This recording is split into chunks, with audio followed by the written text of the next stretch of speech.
Vamos, gente. Então, a gente começar, né, a falar dessa avaliação física do paciente, a gente faz essa avaliação física do paciente o tempo inteiro, né? A partir do momento que a gente encontra com o paciente, nós já começamos a fazer essa avaliação física dele. Então, quando você encontra com ele, quando você conversa com ele, desde esse primeiro contato você já está fazendo uma avaliação física, tá? E essa avaliação física, se a gente for dar um nome para ela chama ectoscopia, que é esse nome que vai chamar. E o conceito, né, de ectoscopia é a denominação, né, que se dá à avaliação global do doente, do paciente como um todo.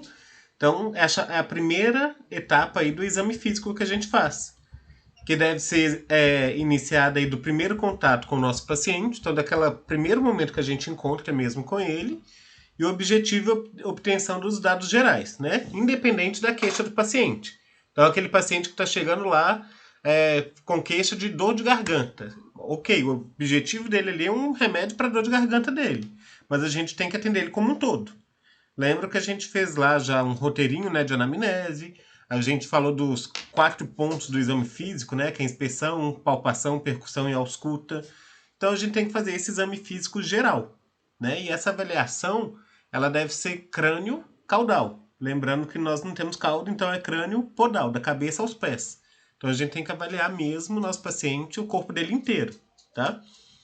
E vocês aí, qualquer coisa, gente, se vocês estiverem com dúvida, pode falar, tá? Que aí a gente vai respondendo.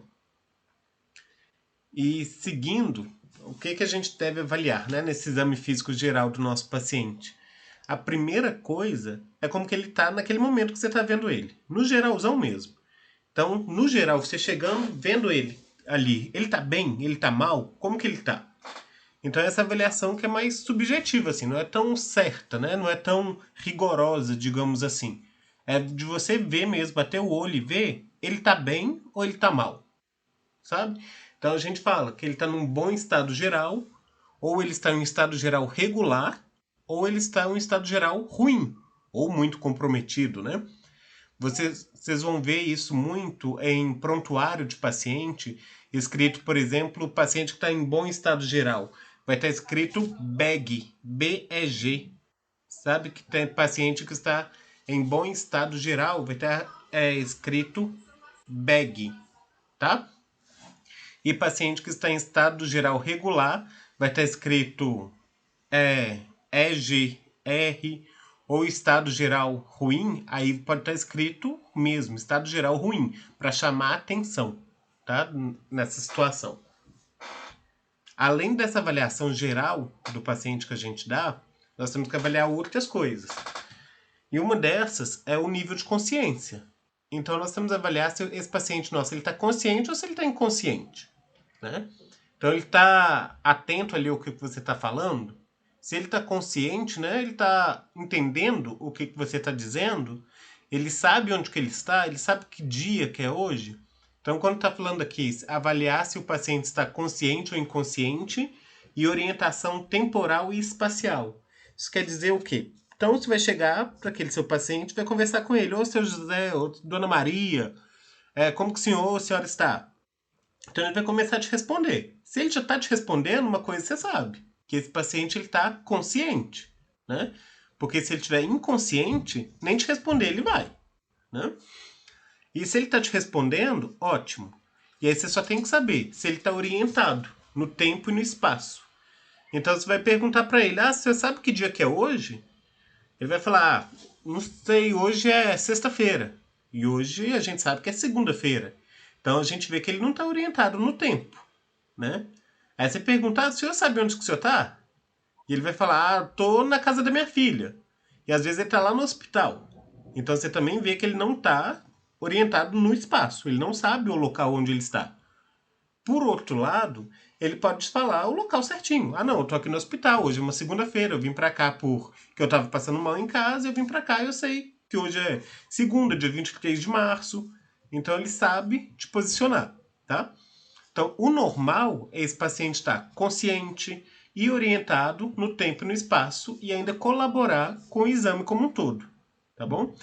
E se for bebês, né, em caso de criança, não tem como esse bebê ser colaborativo dessa forma com a gente, né? Falar está consciente, orientado no tempo e espaço. Então, em caso de bebês, a gente fala que o bebê, se ele está acordado ou dormindo, e se ele estiver acordado, se ele está ativo e reativo.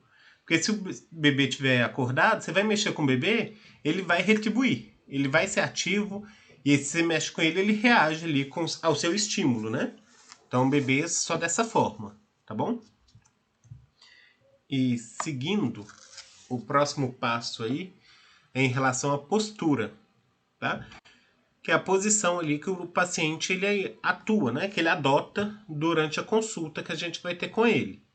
Então pode ser de três formas essa postura do paciente, que é uma postura ativa, que é aquela postura, né, assumida espontaneamente, quando ele espontâneo, ele senta, ele levanta, ele fica deitado, que é uma boa, uma postura, é a forma como que ele se sente ali à vontade naquele momento, tá? Então, ele fica ali da forma que ele tem vontade. Tem aquela postura passiva, que é a impossibilidade do paciente em mudar de posição sem auxílio de outra pessoa. A gente já chegou a falar disso algumas vezes em sala de aula, que tem pacientes que não conseguem mudar de posição na cama. Somos nós da enfermagem que temos que ir lá e mudar esse paciente a cada 2 horas de posição, né?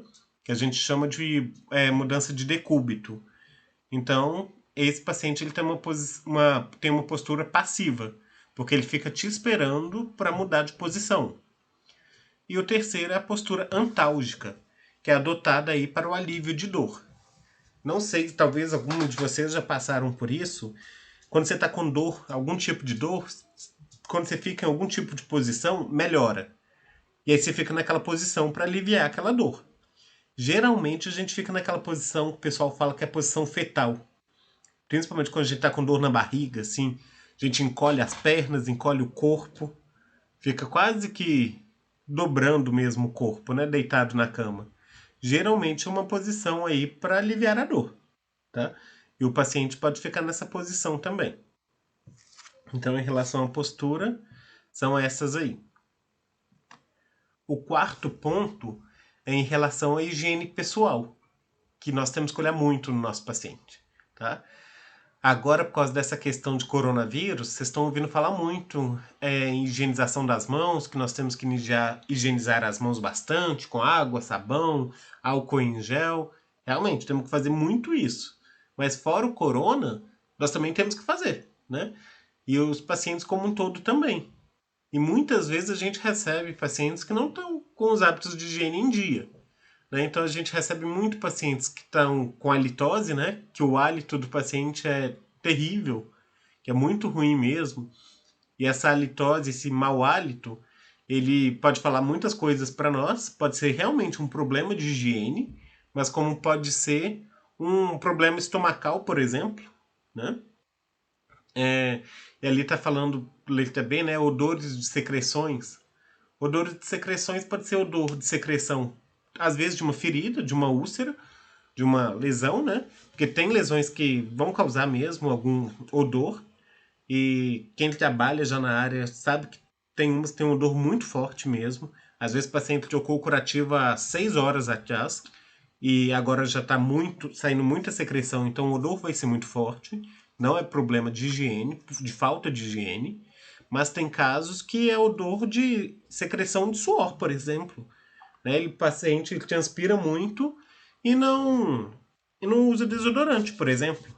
Sabe? Então, vai dar esses problemas aí no suor, tá? Só um momentinho, meninas, porque parece que tem. Então, a gente tá falando do odor aí das secreções, né? Nesses hábitos de higiene.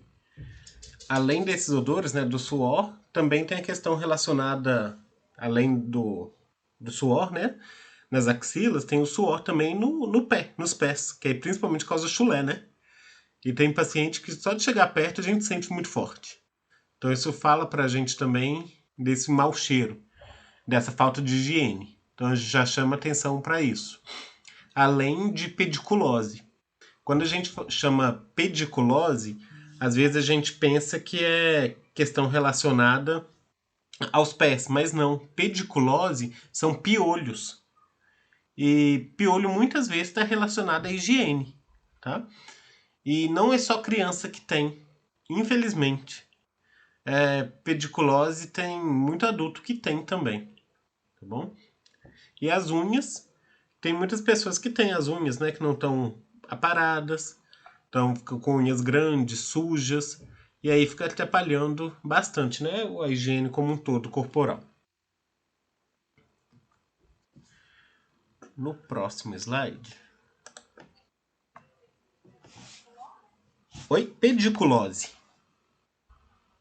Pediculose que é em relação a piolho, que é o parasita aí, é um tipo de parasita que fica na cabeça, né? Então eu chamo pediculose. Né? Quem nunca? O quinto ponto da nossa avaliação desse nosso paciente é em relação à dependência dele. Então, basicamente, a gente observar como que esse paciente nosso compareceu à consulta.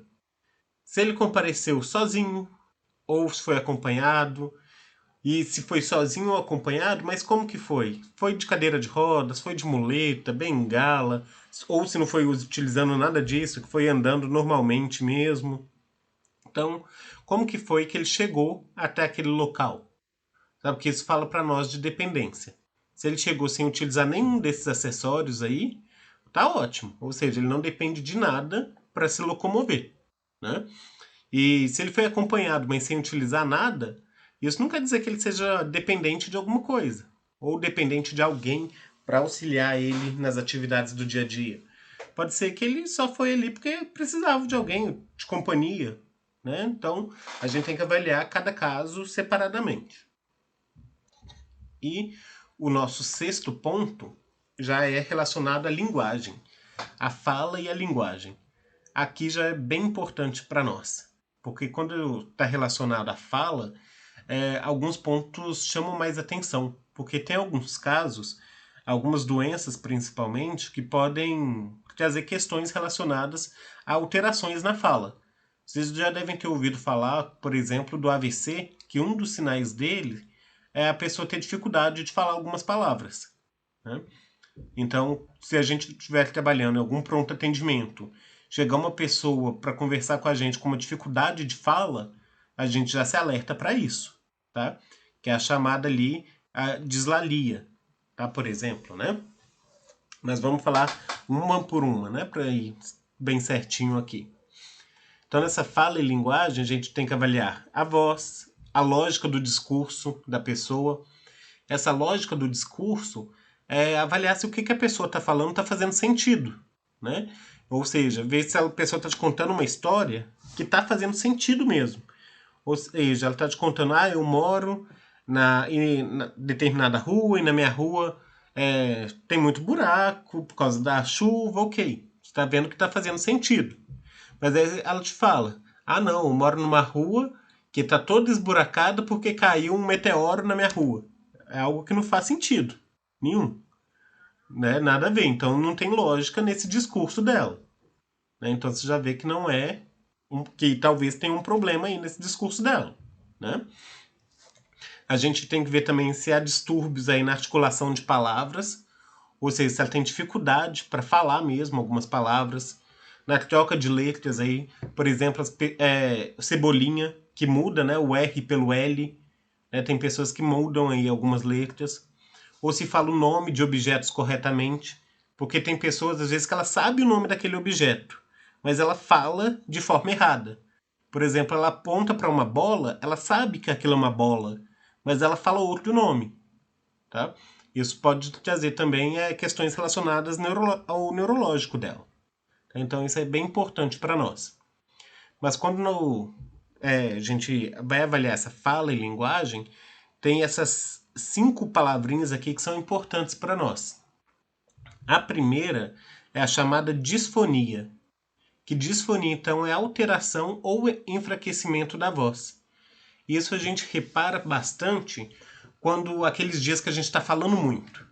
Então, quem está trabalhando, ele trabalha falando, ou quem dá professor, né, quem dá muita aula, quem trabalha muito com criança, com público de maneira em geral, que tem dia que é demais, Chega o final do dia, ele tá quase sem voz. Então pode ser que você esteja com uma disfonia, que a voz já fica um pouquinho mais fraca, né? Então você sente mesmo que você está falando, que você está até forçando um pouco mais para a voz sair. Então é porque tem esse enfraquecimento da voz. Às vezes a pessoa fala que está até ficando um pouco rouca, né? Porque a voz está ficando enfraquecida. A outra palavra é a chamada afonia, que é a perda parcial ou total da voz. Esse A é de negação. Então, quando tem esse A, no caso de afonia, é porque não tem, no caso, fonia é voz. Então, ela perdeu aí parcialmente ou totalmente a voz. Então, a pessoa não consegue falar, tá? E o resto, né? Quando tem esse dis, é porque é alguma dificuldade. Então, dislalia é a dificuldade em articular corretamente algumas palavras. Então, como eu falei agora mesmo, em casos, por exemplo, da pessoa que está tendo um AVC, ela tem dificuldades de falar palavras simples. Você pede ela para falar bola, cola, às vezes ela vai ter dificuldade de falar essas palavras mais simples, tá? Que é uma dislalia. Aí tem os outros termos, disartria, que é dificuldade, que é um distúrbio aí da articulação da fala, que já tem uma causa mais neurológica mesmo, e a disfasia, que é a descoordenação da fala e a incapacidade de dispor as palavras aí de modo compreensível. Então é bem mais, como eu posso dizer, é bem mais neurológico também, porque envolve parte de coordenação, tá? Aqui nessa parte de fala, nós não somos fonoaudiólogos, né? Então a gente só vai avaliar se a pessoa consegue expressar bem ali com a fala e essa questão, se ela consegue expressar corretamente as palavras, se ela está falando com a voz perfeita, ali está tudo ok. Se não tiver, dependendo de onde nós estivermos, vamos fazer os encaminhamentos necessários. Então, o próximo ponto aí da nossa avaliação, gente, é, depois da fala e linguagem, a gente tem que avaliar o biotipo da pessoa. E aí é relacionado ao biotipo, peso e altura da pessoa, tá? Quando a gente fala de biotipo, pode ser chamado tanto biotipo quanto tipo morfológico, que é o conjunto aí de características morfológicas apresentadas por cada pessoa. Nisso, às vezes, vocês já ouviram falar bastante, bem relacionado com coisas de roupa, de moda mesmo. Que tem gente que usa essa questão do biotipo, que aí fala questões relacionadas à roupa. Que tem roupa que combina com um tipo de corpo, que não combina com outro tipo. E esses biotipos, a gente tem o brevilíneo. Então, o brevilíneo é esse aqui. Então, é a pessoa que tem os membros mais curtos, o tórax mais alargados e costuma ter uma estatura mais baixa. Então, é aquela pessoa que costuma se chamar, né, uma pessoa mais achatadinha, uma pessoa mais baixa e mais larga. Tá? Então, ela é mais baixa, mais larga, os membros, os braços dela, por exemplo, são mais curtos. O contrário dessa pessoa brevilínea é o chamado longilíneo. O longilíneo, o nome está falando, ele é longínquo, né? Então ele é longo, ele é alongado.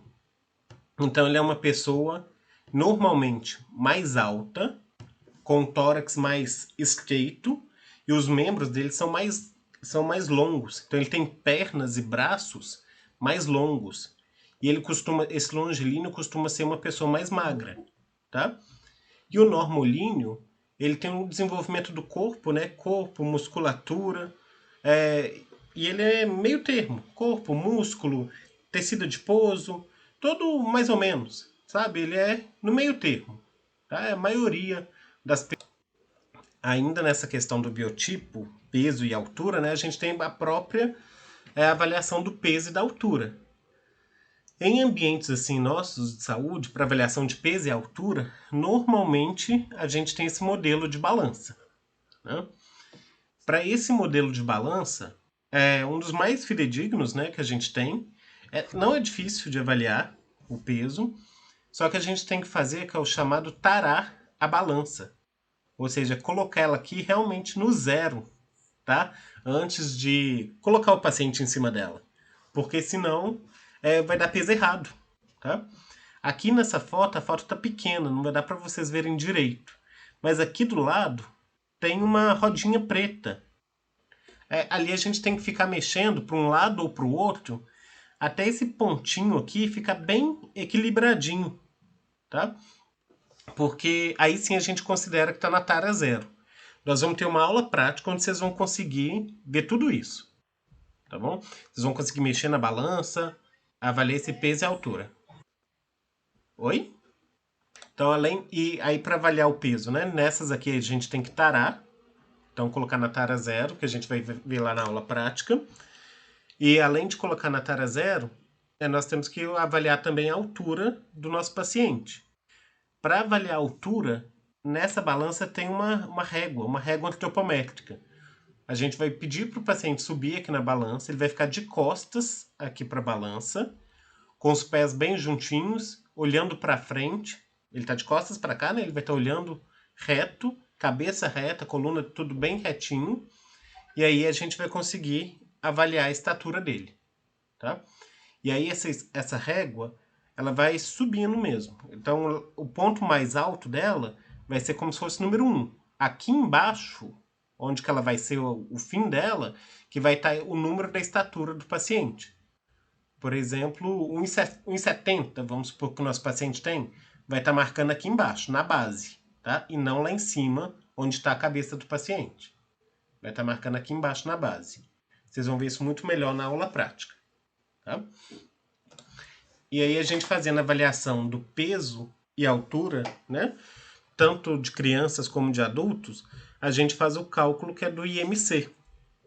O cálculo IMC significa índice de massa corporal, que a gente pega o peso da pessoa em quilos e divide pela altura em metros, metros quadrados. O que isso significa? Então, eu pego o peso de uma pessoa, vamos supor, uma pessoa pesou 65 quilos e eu quero saber o IMC dela. Então, se ela pesou 65 quilos e ela tem 1,70 m, então eu pego 65 dividido por 1,70 vezes 1,70. Aí sim eu vou descobrir o IMC dela. Tá? Então, para eu fazer essa conta, eu tenho que resolver primeiro a altura. Então, eu faço 1,70 vezes 1,70. Aí eu tenho que achar o resultado para depois dividir o 65 por esse valor. Tá? Então, eu vou fazer aqui na minha calculadora só para passar o resultado para vocês. Desse hipotético, né? Então, 1,70 vezes 1,70 dá 2,89. Então, se eu fosse calcular o IMC das pessoas, seria 65 dividido por 2,89. Que dá 22,49. Para IMC, para avaliar, né, fazer uma avaliação de IMC, tem toda uma questão tem uma tabela mesmo que mostra se está ok, se está, né, acima, abaixo do normal. Porque o IMC vai dar a questão do peso adequado, o abaixo, que vai falar de uma desnutrição, o acima, que vai ser um sobrepeso ou obesidade. E aí, obesidade tem os níveis de obesidade também, que vão estar falando aí nessa tabela de IMC. Lembrando que o IMC é só um dos fatores que vai avaliar essa questão de peso e altura, tá? Não é somente ele que vale, tá? É um só dos fatores. Porque a gente sabe que, por exemplo, tem atletas que pesam cento e tantos quilos. E eles não são obesos, né? Porque a gente sabe que é massa magra. Mas se for se olhar só por isso, o IMC deles seria altíssimo e seria classificados como obesos, tá? Então tem que fazer uma avaliação conjunta, tá bom? Mas é um dos critérios que são avaliados aí. Outras coisas, outro ponto, né, que a gente faz na avaliação do nosso paciente é a avaliação da face desse paciente.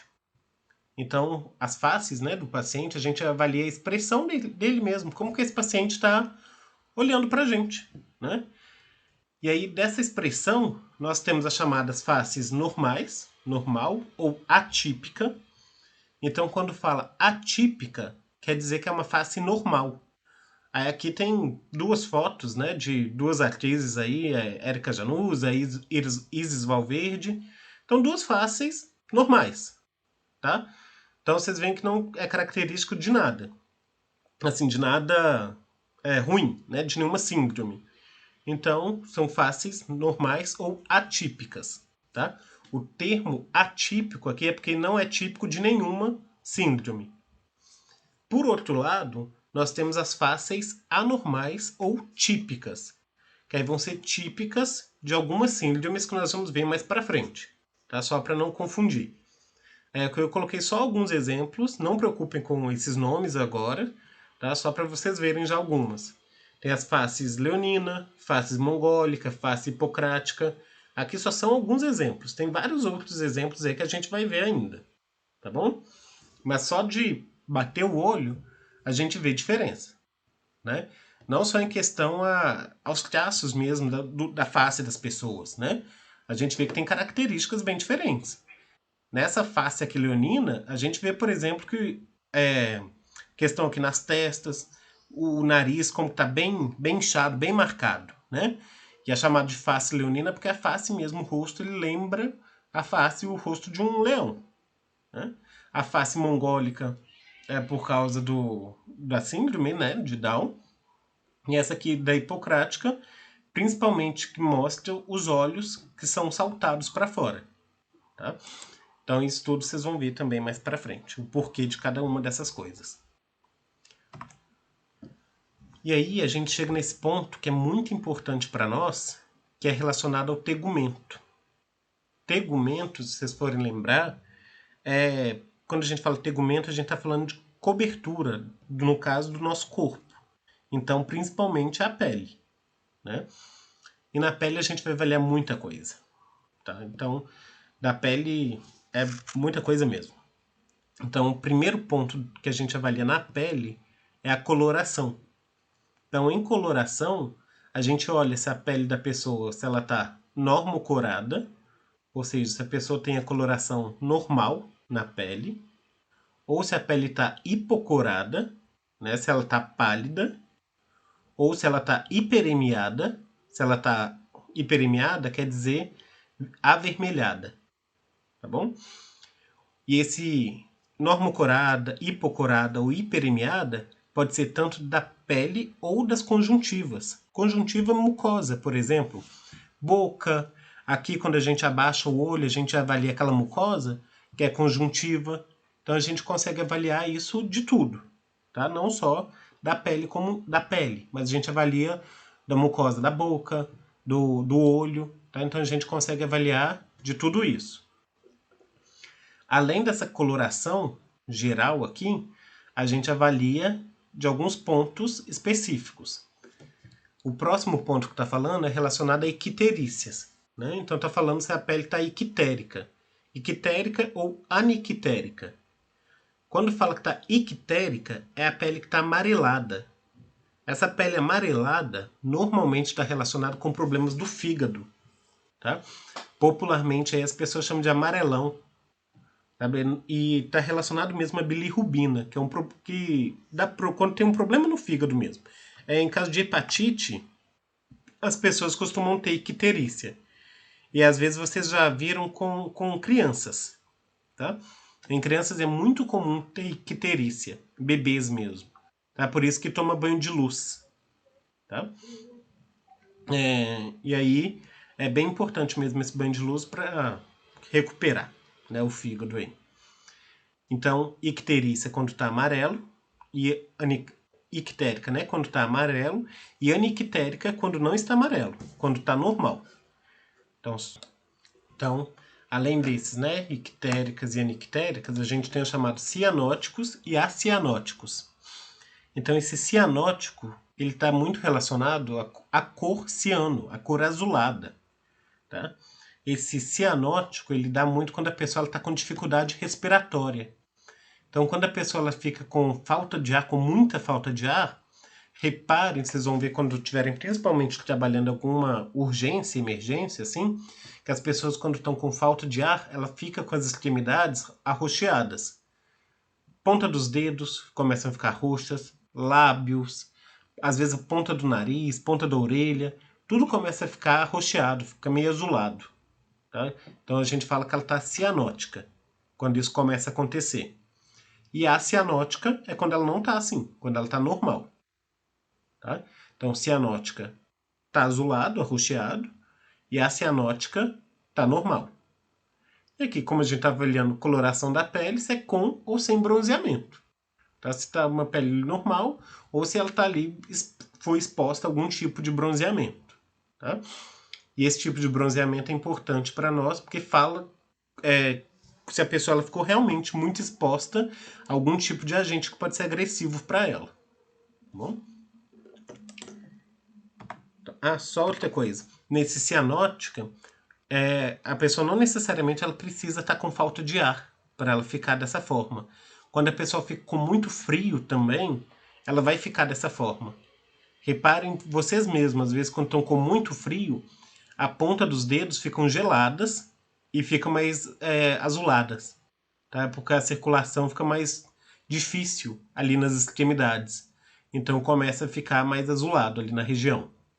Tá? Então fica cianótico.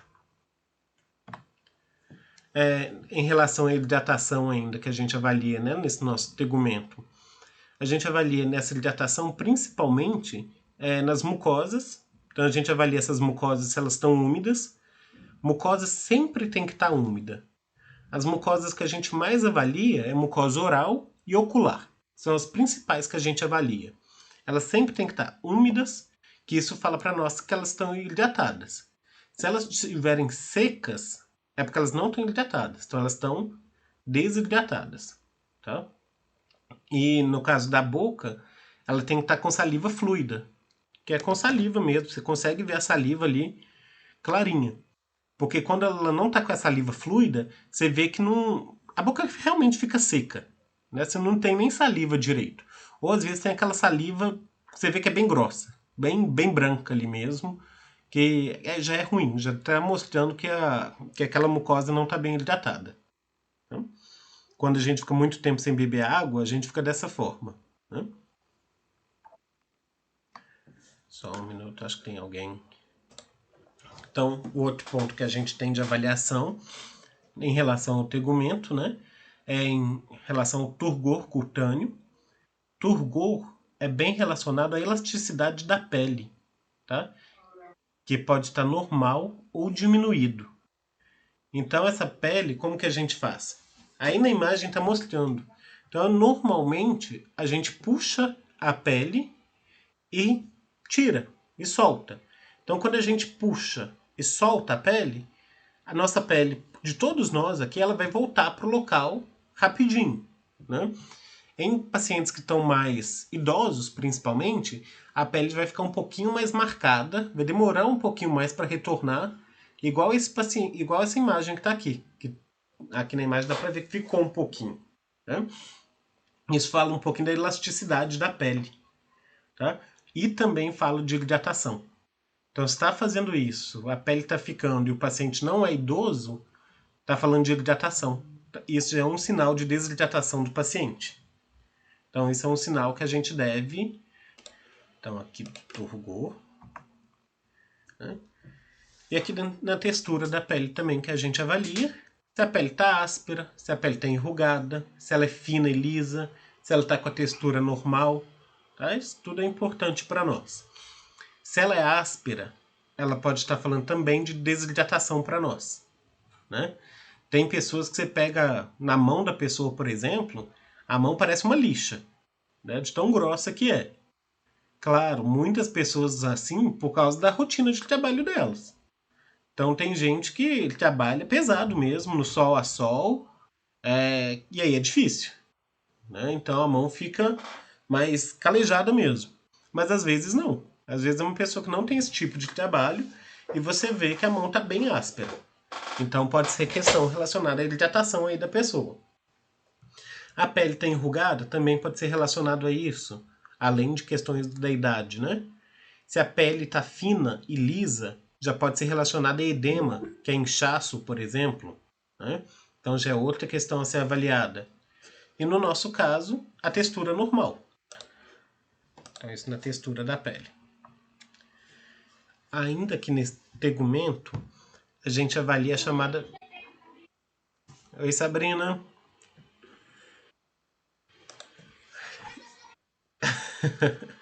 Perfusão capilar.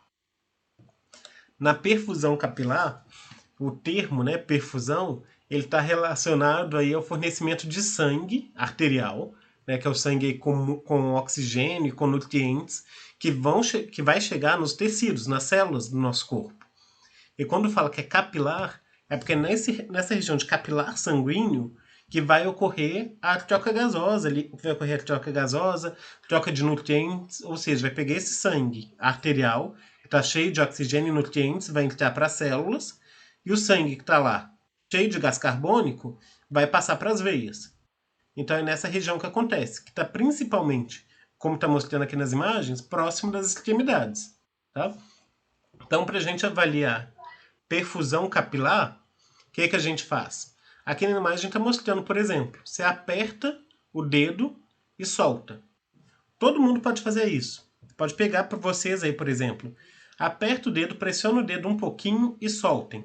Vocês vão ver que assim que vocês soltarem, vocês vão ver que o dedo estava branco e ele vai voltar, vai preencher rapidinho. O normal é preencher em até 3 segundos. Tá? Esse preenchimento capilar tem que ser menor do que 3 segundos. Tá bom? Isso é o normal. Em todos nós, vai ser preenchido nesse tempo. Tá? Porque tá todo mundo bem, tá todo mundo saudável aí. Se alguém tivesse com algum tipo de problema de circulação, aí iria ter alterações nesse tempo. Perfusão capilar. Ok. O próximo aqui é questão relacionada à temperatura. Temperatura, eu não vou me ater muito aqui, porque nós vamos falar de temperatura bastante quando a gente for falar de sinais vitais. Tá? Aqui eu só vou falar bem simples mesmo, que a temperatura da nossa pele, a gente sabe que é a temperatura normal, né? Então todo mundo aí, se encostar, vai saber que a temperatura está no estado normal. Ou a temperatura ela pode estar reduzida, né? A pele pode estar fria, ou pode estar aumentada, pode estar quente. E isso a gente sabe bem quando a gente encosta em outra pessoa. Se encosta em outra pessoa, às vezes a pessoa fala, nossa, que mão quente, ou que mão fria, por exemplo. Né? A gente sabe bem por causa disso. Né? Então, temperatura, não se preocupem tanto, nós vamos falar bastante sobre isso lá em Sinais Vitais. Tá? Da semana que vem, se não me engano, a gente já deve começar a falar sobre sinais vitais. É bem importante para nós.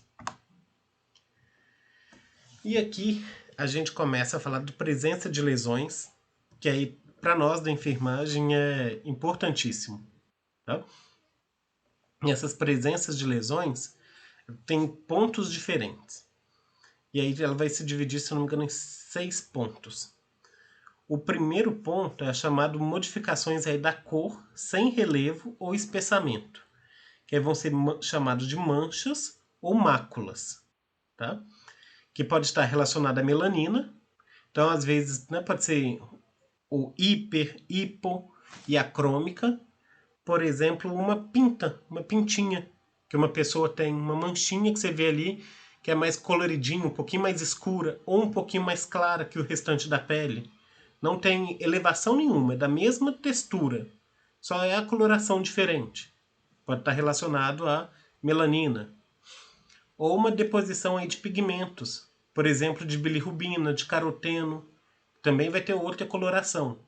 Observem principalmente que as pessoas também mais idosas, elas vão ficando com a pele mais pintada. A gente observa isso muito com as pessoas de pele mais clara. Elas vão envelhecendo, a pele vai ficando mais pintadinha, vai ficando cheia de manchinhas. É que vão tendo essa deposição aí de vários pigmentos na pele. Sabe, você passa a mão, você vê que está no mesmo nível, mas fica todo cheio de pigmentos. Tá? Aí pode ser, né, alterações aí vasculares, né? Então, que desaparecem aí a compressão, por exemplo, um eritema,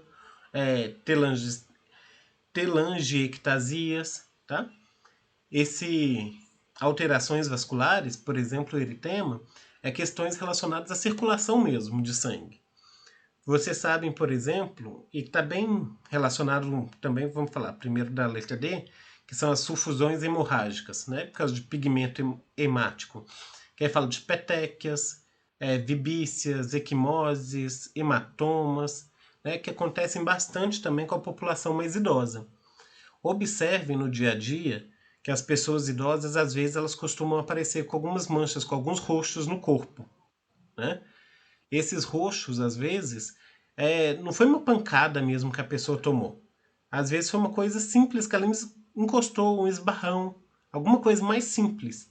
Mas por causa da circulação dela já ser mais delicada, e muitas dessas pessoas idosas fazem uso de anticoagulantes, então acabam tendo algum tipo dessa hemorragia, algum tipo dessa alteração vascular e acaba aparecendo alguma dessas manchas, tá? Oi, pode aparecer, Sabrina. Em caso de falta de ferro, pode acontecer hematoma, por exemplo, se você bater em alguma coisa muito forte, vai ter um pequeno sangramento que pode ser considerado um hematoma.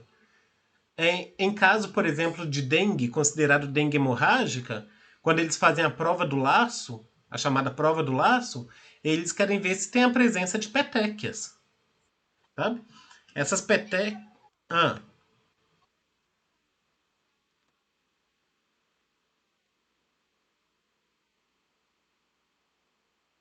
história clínica.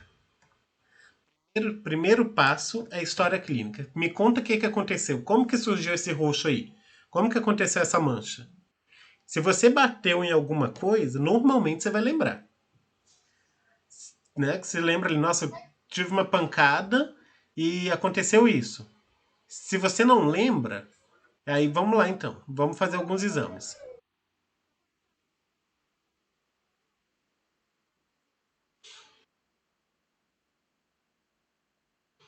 Esse é um grande problema, tá? E aí, o que, que a gente tem que fazer? É, no nosso código de ética, ele fala que a gente não pode ser conivente com nenhum tipo de crime, de violência, em especial esses, né? Violência contra a mulher, contra a criança também. E aí, o que, que a gente faz? Se tem uma suspeita do tipo. Oi, tá ouvindo? Isso. É que o código de ética ele fala que a gente não pode ser conivente com nenhum tipo de crime. Então, se a gente vê uma situação dessa, às vezes foge das nossas mãos. Aí nós, enquanto enfermeiros, não podemos resolver a situação. Então a gente passa para nossa coordenação, o caso, tá? Porque às vezes você mesmo, sozinho, não consegue resolver. Porque às vezes realmente é caso de polícia, tá? E você sozinho não consegue resolver. E isso vai depender muito de onde você está inserido também. Porque você também tem que olhar pela sua segurança, tá? Essa questão das lesões na pele, né? Então, o segundo tipo de lesão são as chamadas lesões sólidas. De lesões sólidas que a gente tem, vários tipos, né? Então tem as chamadas pápulas.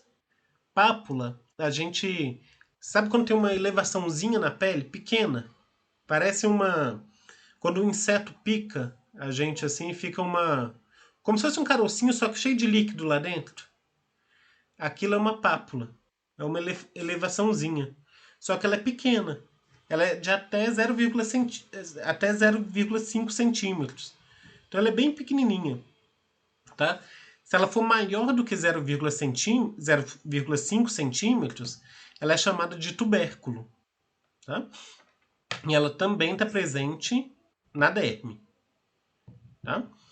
E se ela não tiver presente na derme, se ela for mais para baixo, mais interna, e aí ela pode ser na hipoderme, né, no nosso tecido subcutâneo. Aí podem ser os chamados nódulos, por exemplo. Aí são nódulos, tumor, goma, tá? Todos esses estão presentes na hipoderme, ou tecido subcutâneo, que é a mesma coisa. Esses aqui também a gente consegue verificar a gente consegue ter uma noção na nossa aula prática, tá? Temos também esses outros tipos de lesões, né? Urticariforme, quando a pessoa fala que está com urticária. Não sei se vocês já ouviram falar. Sabe que são elevações aí planas, né? Achatadas, tem umas bordas irregulares. Normalmente elas coçam bastante. São chamadas urticárias. Tem as queratoses ou cera... Oi?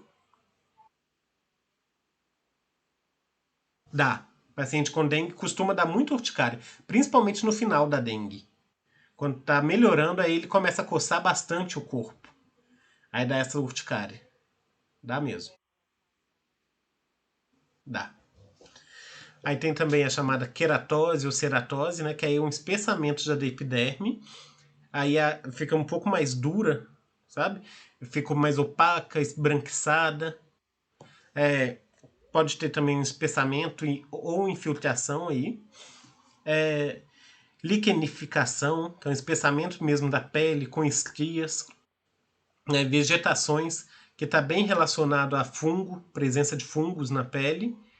E o chamado esclerose, que é o aumento aí da consistência e aderência aos planos profundos da pele, sabe? Que também tem a relação que a gente tem aí as lesões com conteúdo líquido, né? Que nós temos as vesículas. As vesículas, né, tem até 0,5 centímetros também e tem um líquido seroso. Como se fosse uma cerinha mesmo que vai sair dela. Aí tem a bolha. É uma coisa espessinha, tá? Que é a mesma coisa, o mesmo líquido quando a gente tem uma bolha, tá?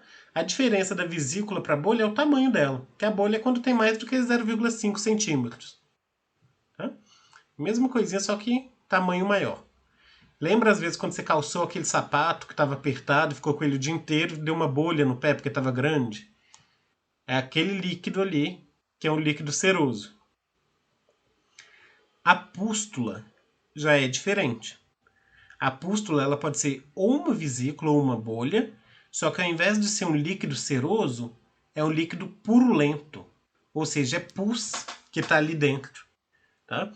E quando fala de pus, é porque está infeccionado. É porque tem presença de bactérias ali naquela região. Tá?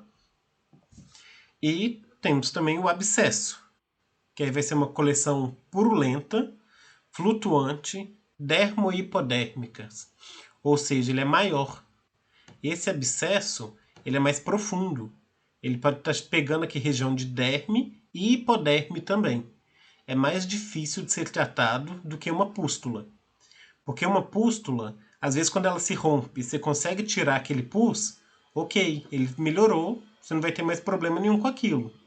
O abscesso, às vezes você demora um pouquinho mais para conseguir eliminar todo pus que tem ali. Tem que tratar muitas vezes com antibióticos mesmo para conseguir eliminar tudo. E ele costuma ser mais dolorido, tá?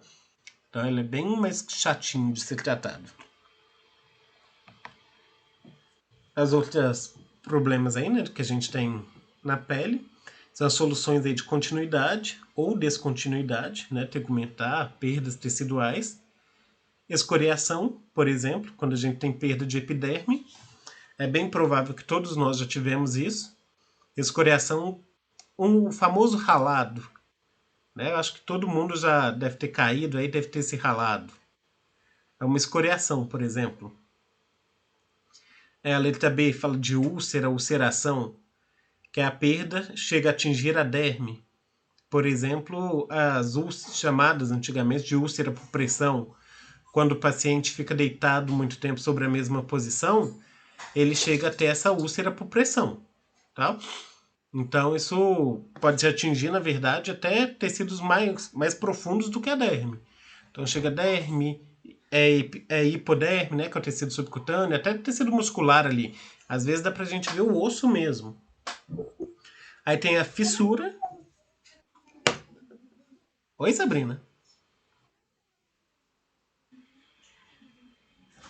A úlcera, Sabrina, cara, depende do tipo da úlcera, na verdade, tá? Porque a úlcera depende do nível de tecido que ela está pegando. Porque a gente vai ter úlcera de primeiro, segundo, terceiro, quarto, quinto estágio. Sabe? Primeiro estágio ela vai atingir ali, pegar só hipoderme, perdão, só epiderme. A do segundo estágio vai pegar epiderme e derme. A terceira estágio vai pegar hipoderme também, que é o tecido subcutâneo. Sabe? Então depende da profundidade dela. Sabe? São feridas mesmo, Sabrina. Úlceras, sim, são feridas. Tá? Lembra disso. O nome melhor, assim, pra gente lembrar, de úlcera são feridas. Tá bom? Quando a gente vai ter aula para falar sobre isso melhor. Eu vou mostrar algumas imagens para vocês. Tá bom? Eu vou mostrar dessas úlceras. Não vou esquecer, não. tá? Aí de fissura, a gente tem, né, perda de substância linear, superficial ou profunda. Fissura, quando costuma acontecer, como se fosse um corte mesmo na região de pele. É uma chamada fissura, principalmente na região dos pés, por exemplo. Vai dando como se fosse uma rachadura. Vocês já devem ter observado algum pé mais o pé rachado, né? O famoso pé rachado. É um tipo de fissura, por exemplo. E a fístula, que são condutos aí cutâneos com eliminação de líquidos, lesões secretantes. Então, quando tem mesmo uma fístula, por exemplo, uma infecção, né, costuma rachar também a pele, mas para eliminar o pus que tu pode ter ali presente. Tá bom?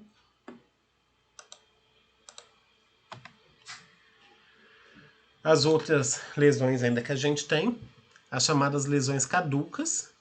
Então, primeiro, as chamadas escamas, que aí são as lâminas epidérmicas, né, seca, que desprende da pele. Então, essas lâminas, lembra também daquelas pessoas que têm a pele mais seca? Então, aquelas pessoas, normalmente, a gente consegue observar que ela tem a pele meio que descasca. São essas chamadas escamas. A gente vê mesmo que a pele às vezes está descascando, tá? Tem as chamadas crostas, que é um ressecamento aí de secreção sobre uma lesão cutânea.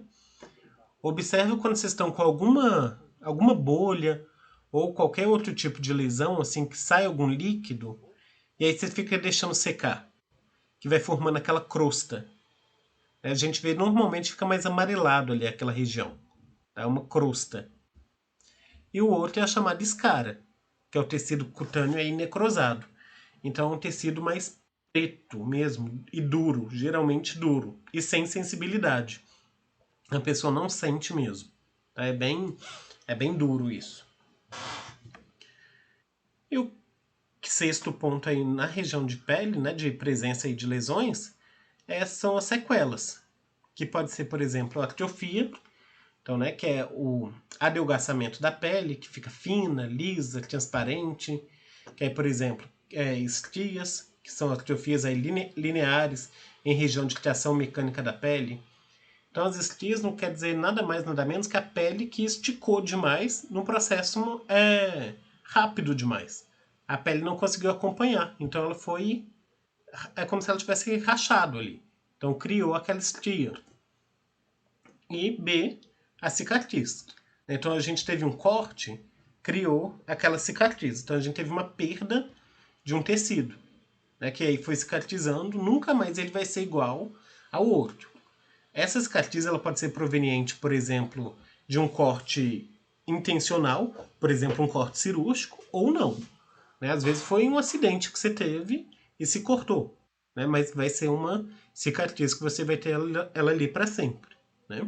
E até a sensibilidade daquela região vai ser diferente do restante do corpo. Né? Então a gente consegue observar isso.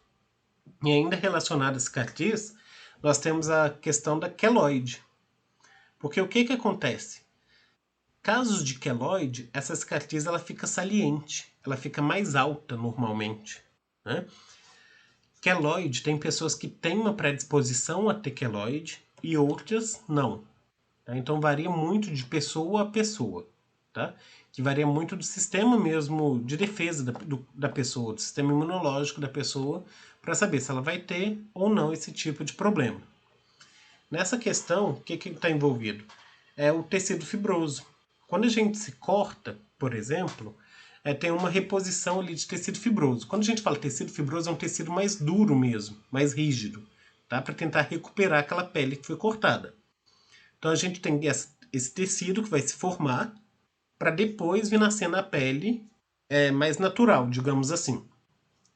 Só que a pessoa que ela tem essa predisposição para queloide, ela vai ter um acúmulo maior desse tecido fibroso. Por isso que a queloide fica mais alta. Sabe? E aí ele não sai. E aí fica aquele como se fosse um caroço mesmo ali. Né? Fica, dependendo do local, fica até esteticamente não fica tão bonito. Né? Depende do local e de como que a pessoa acha também. E o próximo ponto aí que a gente avalia são os fâneros. Lembra que a gente falou de fâneros, que são os pelos e as unhas? Então, na questão dos fâneros, falando dos pelos, a gente avalia principalmente a distribuição desses pelos, a quantidade, a cor, o brilho desses pelos. Tá? Então, a gente avalia essas questões, sem contar a higiene. Né? Nesses pelos estão envolvidos os cabelos mesmo, principalmente os cabelos. Né? Então, a gente avalia isso.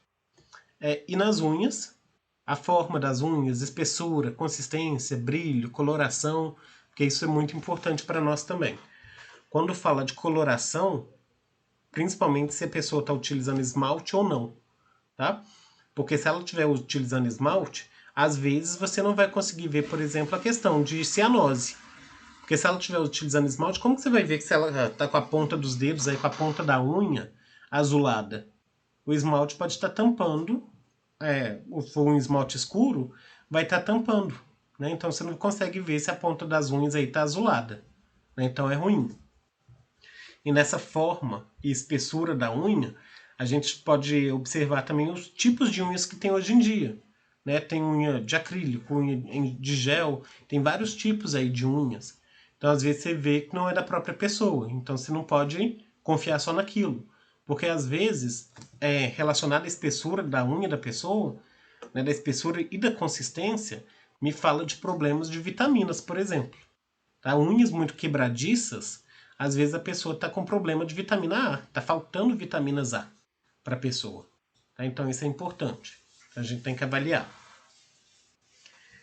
E o próximo ponto é relacionado ao tecido subcutâneo mesmo, como um todo. Esse tecido subcutâneo, a distribuição dele varia de acordo com a idade, né? A quantidade de tecido subcutâneo varia de pessoa a pessoa, mas uma das coisas que é bem importante para nós é avaliar a presença de edema. E esse edema, principalmente nos membros inferiores, que eles normalmente estão presentes. Né?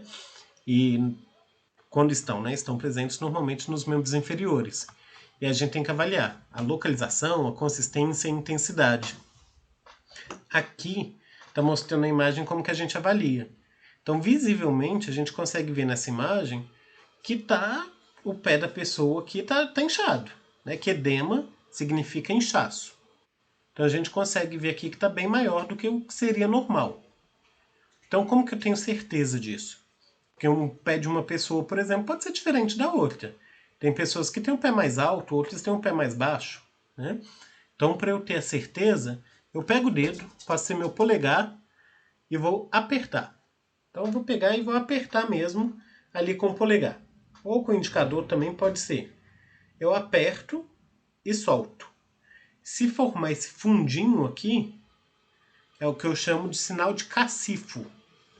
Tá? Vou escrever aqui para vocês verem. Então, sinal de cacifo. O sinal de cacifo é indicativo de edema. Então, ele me fala que eu tenho edema. Tá bom? Então, é quando eu aperto, né, a região ali da perna, braço da pessoa, e mostra que está inchado. Isso que é o chamado sinal de cacifo. E por fim, o último ponto aí da nossa avaliação são os linfonodos. Linfonodos, normalmente a gente não consegue sentir. Nós temos vários linfonodos espalhados pelo corpo. Aqui vocês conseguem ver nessa imagem, por exemplo. Estão cheios aí, esses pontos verdes, todos são linfonodos. Tá? São os gânglios aí de linfonodos que nós temos. Normalmente a gente não consegue sentir. Os que nós temos mais comuns estão próximos ao ouvido, são chamados pré e pós-auriculares, são as grandes cadeias que nós temos. Pré e pós-auriculares, ou retroauriculares também podem ser chamados. Tem os submandibulares, que estão abaixo da mandíbula. Submentoniano, que está abaixo do queixo. Cervicais anteriores, que estão aqui na região do pescoço. Cervicais posteriores, que estão mais para trás na região do pescoço também. Axilares, inguinais, né, que estão na região da virilha. Poplíteo, que estão na região atrás dos joelhos. Então nós temos vários linfonodos aí.